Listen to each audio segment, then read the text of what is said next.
Hi అన్న. నమస్తే. చాలా మూవీస్ లో మీకు చూసిన ఫిల్మ్స్ అప్పుడు అవును. యూట్యూబ్ లో అయితే చాలా చూసిన. నేను షార్ట్ ఫిల్మ్ చేస్తుంటాను. ఓకే. ఎడిటర్ కూడా. అయితే మీకు ఒక క్వశ్చన్ అడగాల్సి ఉంది. ఏంటంటే ఇప్పుడు ఆల్రెడీ మామూలుగా ఫ్యూల్ ప్రైసెస్ తెలిసిందే మీకు. అవునవును. అయితే ఇప్పుడు దాకా ప్రతి కంట్రీలో కూడా ప్రైస్లు చాలా ఎక్కువ పెరిగినాయి. కానీ మన ఇండియా లోపల ఆల్రెడీ ఇప్పుడు రూ. 3 4 పెరిగింది. ఒక 2-3 days అవుతుంది. అవును. సో దానికోసం మీరు ఏం చెప్పాలనుకుంటున్నారు? యాక్చువల్గా ఏం చెప్పాలంటే మన పెట్రోల్ రేట్లు పెరగడం కామనే కదా. ఏ గవర్నమెంట్ వచ్చినా పెట్రోల్ పెంచుతూనే ఉంటుంది. అంటే సామాన్యుల కష్టాలు ఎవరికి అవసరం లేదు, వాళ్ళు పెంచుతూనే ఉంటారు. కానీ ఇప్పుడు ఓకే, యుద్ధం వచ్చింది కాబట్టి పెంచారని అనుకుంటున్నాం.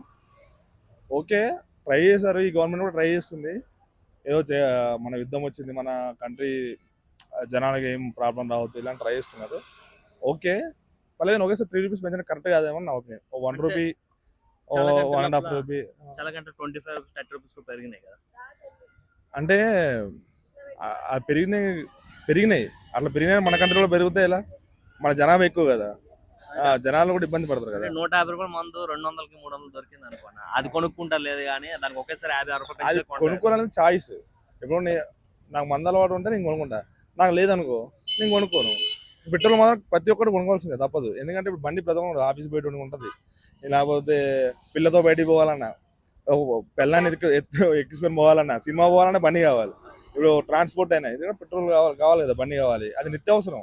మందనే తాగడం తాగుతారు, లేదు. అంటే చాలా వరకు ఏంటంటే ఇప్పుడు బయట తగ్గించుకుంటే బెస్ట్ అని చెప్పేసి అంటున్నారు. మోదీ గారు కూడా మన హైదరాబాద్ లో చెప్పారు. అంటే ఒక రకంగా దేశం కోసం మంచిదే కదా, ఒకసారి చేస్తే మనం దేశం కోసం సపోర్ట్ చేసినట్టే కదా. దేశం కోసం మంచిదే అంటే ఓకే, మన ప్రభుత్వం ట్రై చేస్తున్నారు ఓకే.